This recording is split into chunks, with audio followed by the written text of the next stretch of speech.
Salut à toi et bienvenue dans cet épisode du podcast Papa Fit Circle. J'espère que tu as passé une bonne semaine, j'espère que tu es en forme. Je me représente quand même parce que c'est le cinquième épisode, mais voilà, je me refais un petit peu une petite présentation. Je m'appelle Thomas, je suis expert en perte de poids depuis 13 ans et je m'engage à démontrer aux pères de famille, c'est vraiment ma mission de vie, hein, en fait, qu'ils soient dans la quarantaine, la cinquantaine ou la soixantaine, qu'ils peuvent finalement retrouver la meilleure forme de leur vie, même la forme qu'ils avaient peut-être même quand ils avaient 20 ans. C'est tout à fait possible grâce à des actions simples à suivre depuis chez eux et sans faire de régime, sans se prendre la tête. On est un petit peu noyé aujourd'hui, même pas qu'un peu, dans l'information et je cherche vraiment à simplifier les choses et prendre les concepts qui fonctionnent le mieux. Je suis aussi papa de deux enfants, 3 et 6 ans, et c'est évidemment une formidable aventure que d'être père et de fonder une famille, mais c'est aussi super challengeant. J'imagine que toi, si tu es papa, tu comprends ce que j'exprime, et notamment parce qu'on a moins de temps et que les enfants demandent beaucoup d'attention. Il m'a encore bien challengé cette semaine, mais je les kiffe. Anniversaire de ma fille en plus aujourd'hui, 6 ans. Donc oui, c'est vraiment une formidable aventure. Et tu vois, je suis convaincu que tu sois jeune père avec un ou des enfants en bas âge, que tu partes peut-être d'aller de 130, de 140 kilos, et que tu es finalement une famille nombreuse, des obligations familiales. Encore une fois, je suis convaincu que tu as le potentiel de changer ta vie. Oui, je parle de changer ta vie. euh, et d'atteindre une condition physique optimale, un physique qui te plaît, une santé durable pour l'avenir. Donc dans cet épisode, on va faire un focus sur le quatrième pilier de ma méthode. Pour rappel, on a vu l'état d'esprit. On a vu la nutrition dans un épisode également. On a vu dans le précédent épisode l'entraînement métabolique, le meilleur entraînement, et ce à pas à bannir. Là, on va voir tout ce qui tient au sommeil, récupération et sommeil. Et en fait, évidemment, ça fait maintenant 13 ans que je pratique ce métier-là et je me suis vraiment renseigné, euh, étudié, j'ai fait des recherches pas mal sur le sommeil. En parallèle aussi, j'écris des articles pour des magazines et j'ai dû effectivement me documenter. Et puis il y a un bouquin qui m'a vraiment...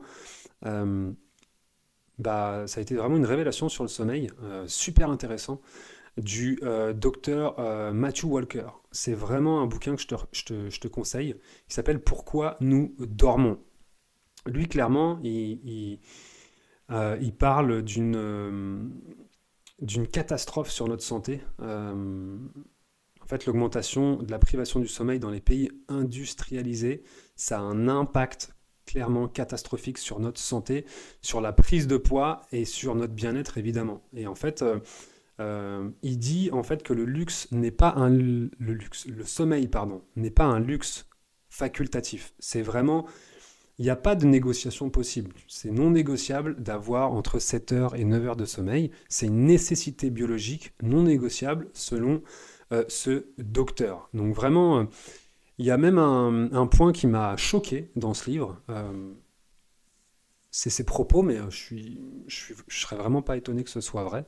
Alors évidemment, il se base sur les données américaines, mais il dit qu'il y a plus d'accidents de voiture liés au manque de sommeil que d'accidents de voiture liés à l'alcool. Je ne sais pas si vous vous rendez compte. Ça veut dire qu'il y a plus de personnes qui sont... En fait, il parlait de moins de 5 heures de sommeil.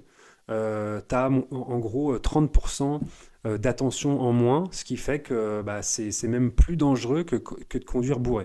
Donc ça, c'est vraiment, vraiment quelque chose qui m'a choqué parce qu'on contrôle l'alcool, mais un agent des forces de l'ordre, il va pas contrôler en fait ton sommeil, il peut pas le faire. Donc voilà, en fait, il y a trop de personnes aujourd'hui qui prennent le sommeil comme un facteur secondaire, alors que pourtant c'est le plus important de tous, surtout quand il s'agit de perdre du poids, de perdre de la graisse, d'augmenter ou de maintenir son taux de testostérone pour nous les hommes, mais aussi de ralentir le vieillissement. Et est-ce que tu sais qu'il y a environ 40% de la population française qui manque de sommeil? Ça veut dire qu'ils sont en dessous de 7 heures de sommeil. C'est énorme. Je trouve ça énorme, 40%. Peut-être tu peux te poser la question, est-ce que tu es dans cette catégorie? Donc pour rappel, Le sommeil, il va se diviser en 5 phases différentes. Je te fais un petit rappel. Chaque phase va durer 90 minutes. Donc c'est 5 phases différentes qui se suivent sur une durée pardon, de 90 minutes. C'est-à-dire que tout le protocole, toutes les 5 phases que je vais t'énoncer se font sur les 90 minutes. Plusieurs fois pendant la nuit, après ça dépend évidemment du nombre de sommeil qu'on a. 1 heure et demie, ça va vite, hein. Donc somnolence, tu commences à t'endormir. Sommeil léger, c'est là où des fois tu peux te réveiller parce que tu entends un bruit, ça dépend si tu as le sommeil léger ou pas. Justement, après le sommeil léger, troisième phase, on a le sommeil profond, ok. Quatrième phase, le sommeil très profond. Et cinquième phase, le sommeil paradoxal. Et c'est après qu'on va se réveiller et qu'on va repartir sur un cycle, tu vois. Donc là, ce que j'avais envie de te proposer là, dans cet épisode, c'est te dire, en fait, en tout cas te rappeler quelles sont les conséquences d'un mauvais sommeil. Déjà, ça peut vraiment ralentir ta perte de poids, en particulier au niveau du ventre, parce que c'est vraiment lié au taux de cortisol, qui au passage est antagoniste au taux de mélatonine, ok. Donc ça veut dire que si tu dors pas assez, tu vas avoir un taux de cortisol trop élevé, et le taux de cortisol trop élevé, il y a des études qui prouvent que c'est compliqué de virer la graisse, notamment au niveau du ventre, la graisse abdominale. Donc quand tu as un niveau de cortisol trop haut et chronique, encore une fois, c'est pas bon. C'est vraiment un des pires ennemis de la perte de poids. Tu vas aussi modifier 2 hormones clés qui régulent l'appétit, qui sont la gréline et la leptine. C'est vraiment 2 hormones clés, et en fait, tu l'as remarqué, hein, quand tu dors pas souvent, ou du moins quand tu dors pas suffisamment, tu vas être fatigué. Et qui dit tu vas être fatigué, tu vas manger, ça va être des faims de fatigue, des faims émotionnelles, et ça va perturber complètement ces 2 hormones, la gréline et la leptine. Je reviendrai dessus dans un autre épisode, mais c'est vraiment pas le sujet aujourd'hui. Tu vas être plus irritable, ça je pense que tu l'as remarqué. Tu vas avoir des niveaux faibles d'énergie, et on va évidemment moins performer à l'entraînement. Combien de fois moi je l'ai constaté. Je dors moins, je dors 1 heure de moins, parce que les enfants, à l'époque, mon petit, il se réveillait la nuit, et c'était pas forcément évident. Et puis le lendemain, j'étais KO, je faisais quand même ma séance, mais je sentais que j'avais nettement moins de performance. Ça affaiblit ton système immunitaire, parce que pour rappel, le système immunitaire, il est relié au système nerveux. Donc le système nerveux, je sais pas si tu sais, mais je fais aussi un rappel parallèle. Le système nerveux, il a 2 branches. Il y a une branche, on va dire, active, et une branche, on va dire, passive repos. Et, et quand on est trop fatigué, quand on est trop dans l'actif, et qu'on n'a pas assez de repos, il va y avoir un déséquilibre du système nerveux qui va directement être lié au système immunitaire. Ça veut dire que tu l'as forcément constaté, si tu es trop actif, tu vas être trop stressé. Si tu es trop stressé, tu es trop propice finalement à attraper des conneries, des maladies, des microbes et compagnie. Tu vas affaiblir ton système immunitaire. Tu vas aussi manquer de concentration si tu n'as pas tes heures minimales de sommeil. Et puis, si on pousse le bouchon aussi un petit peu plus loin, on va avoir des problèmes de santé, d'obésité, des maladies cardiaques, d'hypertension artérielle. Maintenant qu'on a vu tout ça, j'imagine que tu étais au courant un petit peu de tout ça, je vais te donner en fait les 10 raisons principales qui peuvent t'empêcher d'avoir un sommeil de qualité, on va dire. Et c'est souvent, tu sais, quand je fais un parallèle, mais quand j'accompagne mes élèves, je leur demande, ok, combien d'heures tu dors? Est-ce que la qualité de ton sommeil est suffisamment bonne, à savoir, donne-moi un chiffre entre 1 et 10. Pour moi, c'est un peu comme les séances d'intensité dont je te parlais la dernière fois, le pourcentage d'effort perçu d'une séance. En fait, il ne faut pas que tu sois en dessous de 7 en qualité de sommeil, soit entre 7 et 10, quoi. Et là, en fait, tu vas être vraiment bien. Donc, qu'est-ce qui peut perturber cette qualité de sommeil? Ça va être, dans un premier temps, je te donne les 10 raisons, j'en ai même listé 12. La première raison, ça va être trop de lumière bleue. La lumière bleue, aujourd'hui, on en a vraiment de plus en plus. Tu sais, c'est cette lumière qui n'est pas jaune déjà à l'œil nu, lumière LED. Et en fait, ces lumières-là, lumière de l'écran, lumière des tablettes, lumière des téléphones, lumière, des gros panneaux publicitaires dans les villes qu'on te met à fond le soir et qui sont agressives, je trouve. Trop de lumière bleue, ça va perturber en fait ton horloge biologique, ce qu'on appelle aussi le rythme circadien. Pourquoi? Parce que cette lumière bleue, elle est plutôt, elle se rapproche de la lumière du jour. Et l'être humain, depuis la nuit des temps, il a toujours fonctionné avec la lumière du jour, forcément haute le matin, et au fur et à mesure de la journée, elle va baisser cette lumière pour arriver finalement à lumière tamisée, et ensuite le noir profond quand il n'y avait pas d'électricité.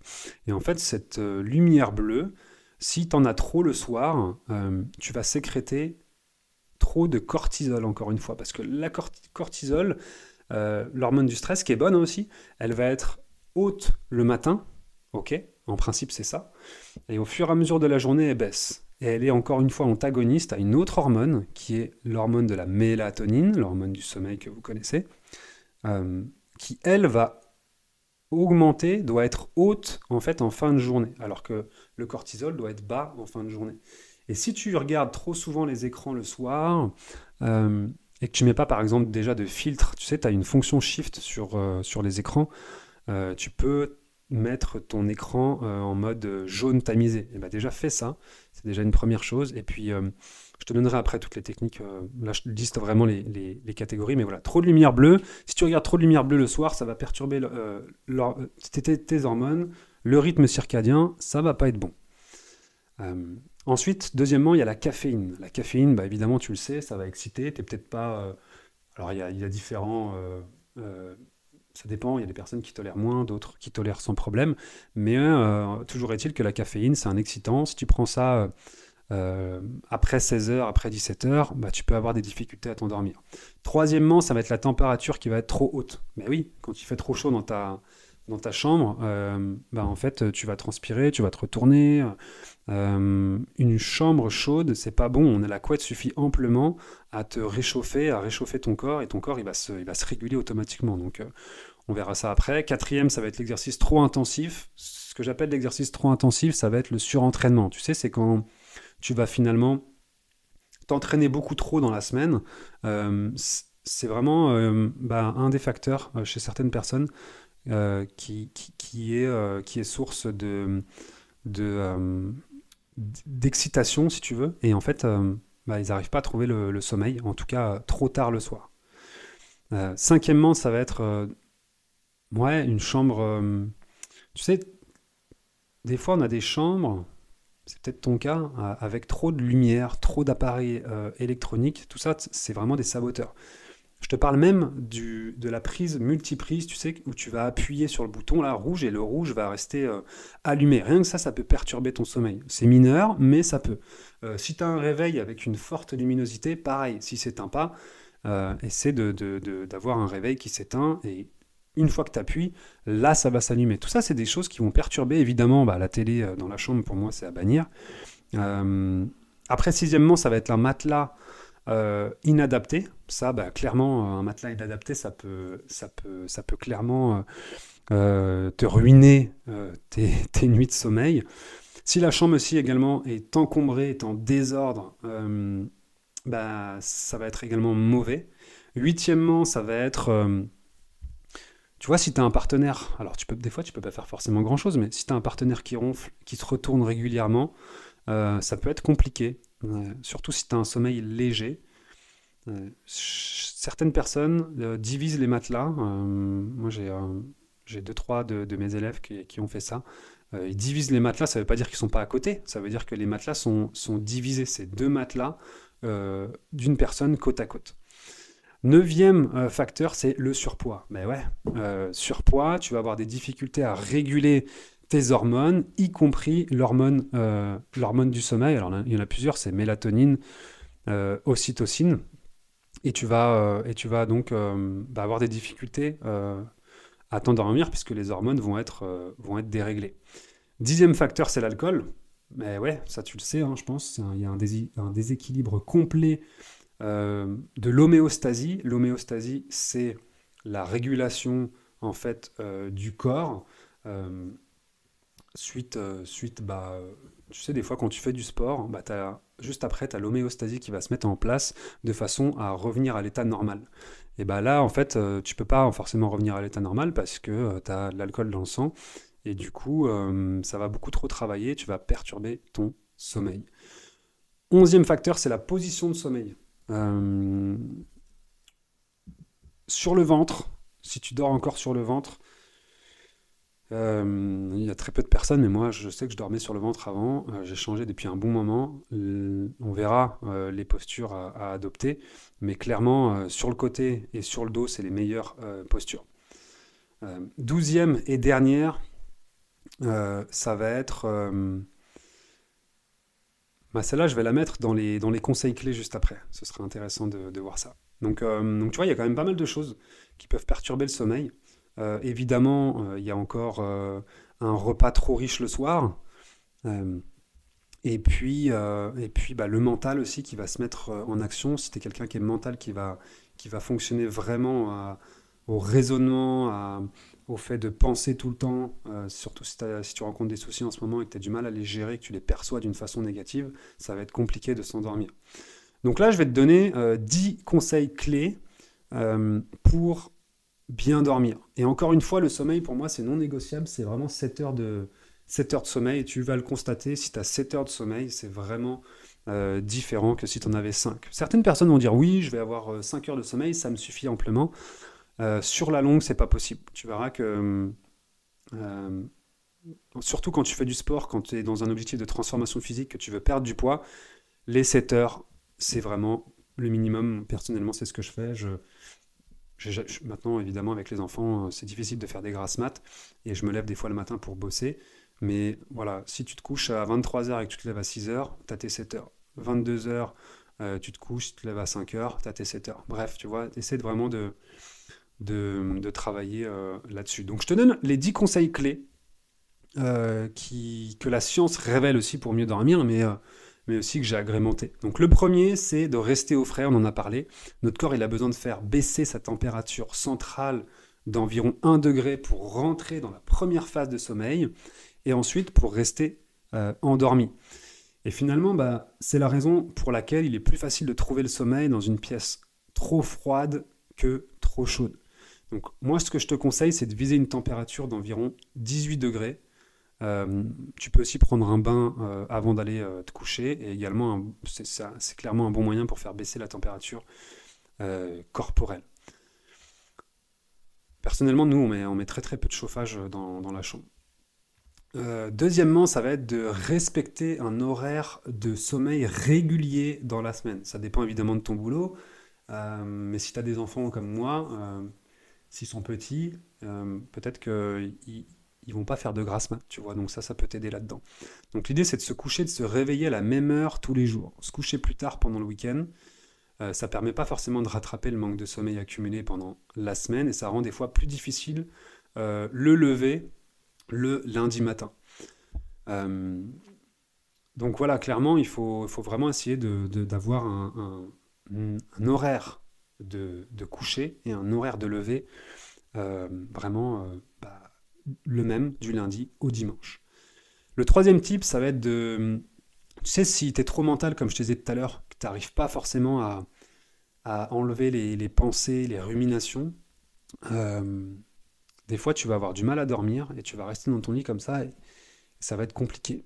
Donc ce qui est important de faire, c'est de ne pas rester au lit si tu es réveillé, mais plutôt d'aller dans une autre pièce pour que ton cerveau ne fasse pas le lien entre ok, j'arrive pas à m'endormir et la pièce qui est la chambre à ce moment-là, la pièce dans laquelle tu es, mais plutôt d'aller peut-être dans le salon, lire un bouquin ou quelque chose comme ça, se changer les idées, et ensuite revenir dans la chambre pour pouvoir ensuite s'endormir et que, encore une fois, la chambre soit associée au sommeil et non pas au réveil permanent, tu vois. Donc l'idée, c'est peut-être, tu te réveilles, tu peux aller 20 minutes dans la salle, et ensuite tu pratiques voilà, une activité relaxante, et après tu retournes te coucher.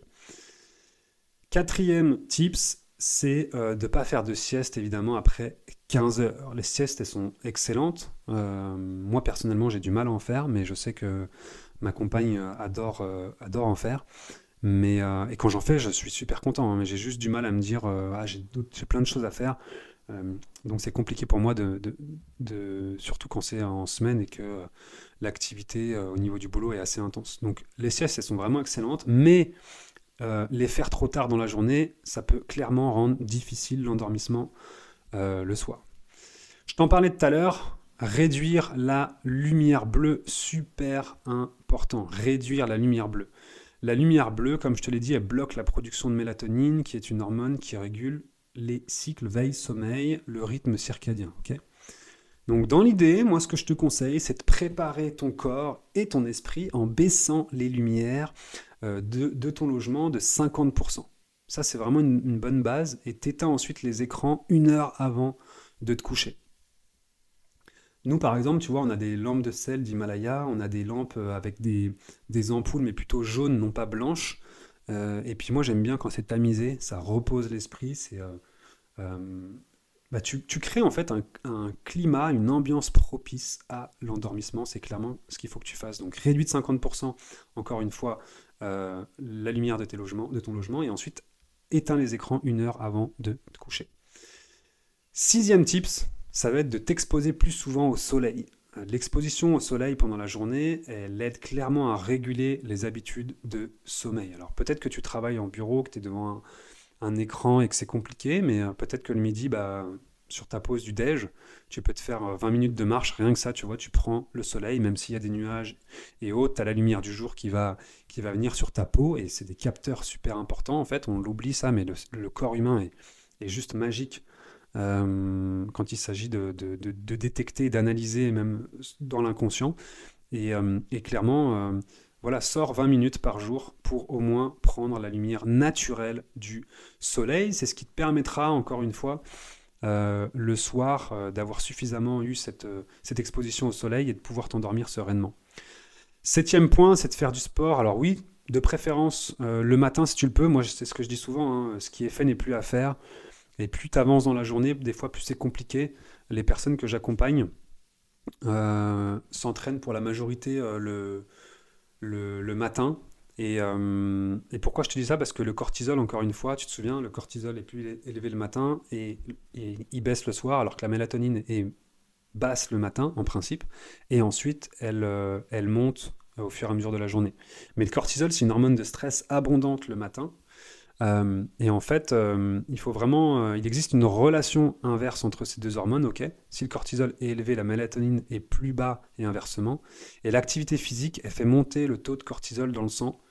Et c'est pourquoi, en fait, il est plus judicieux de faire des séances le matin ou le midi ou alors l'après-midi, tu vois, que le soir. Encore une fois, ça dépend des personnes. Moi, ce que je te recommande, c'est de faire une séance 3 heures avant de te coucher. Ça, c'est bien, tu vois.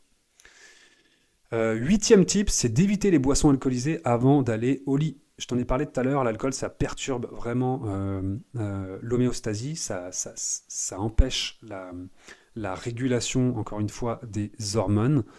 Et ça peut clairement réduire ton sommeil paradoxal et te maintenir dans des phases de sommeil légères, tu vois. Et du coup, tu couvres pas les 5 phases et tu récupères mal forcément. Donc ça, c'était le 8e tip. Le 9e tip, c'est d'éviter les gros repas et les boissons tard le soir. Un repas lourd, tu l'as déjà constaté, ça peut entraîner une mauvaise digestion et ça va interférer avec le sommeil.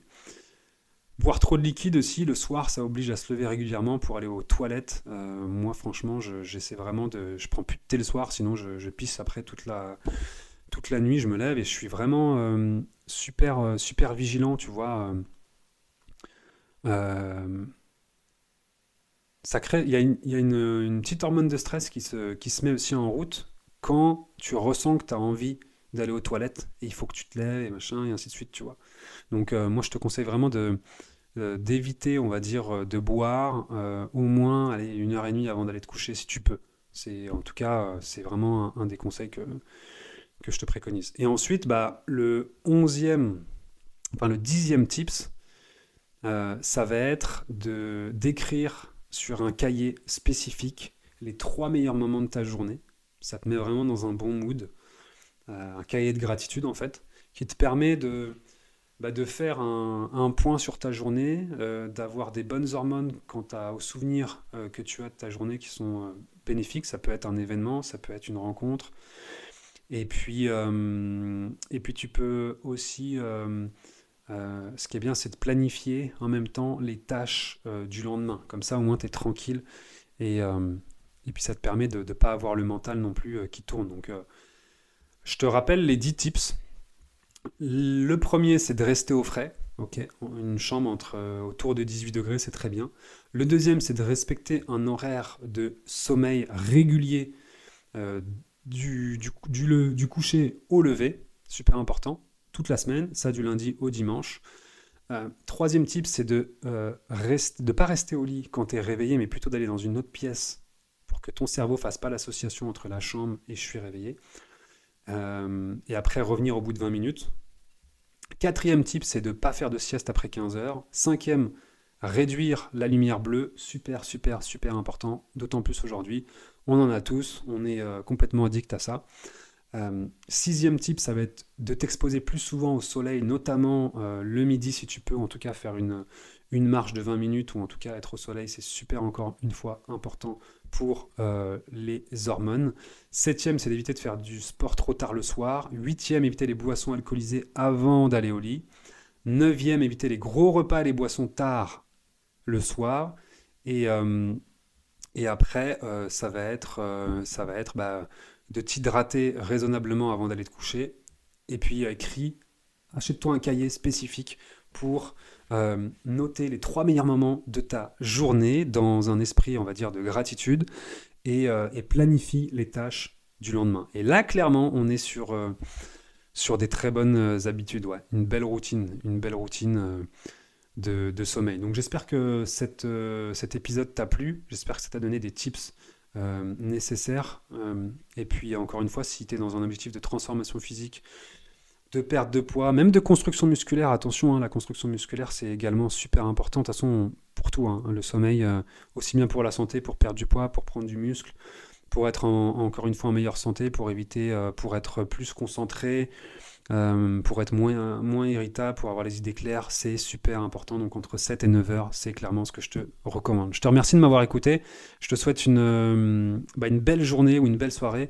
Et puis je te dis à la prochaine pour un épisode qui devrait sûrement t'intéresser. Bye bye.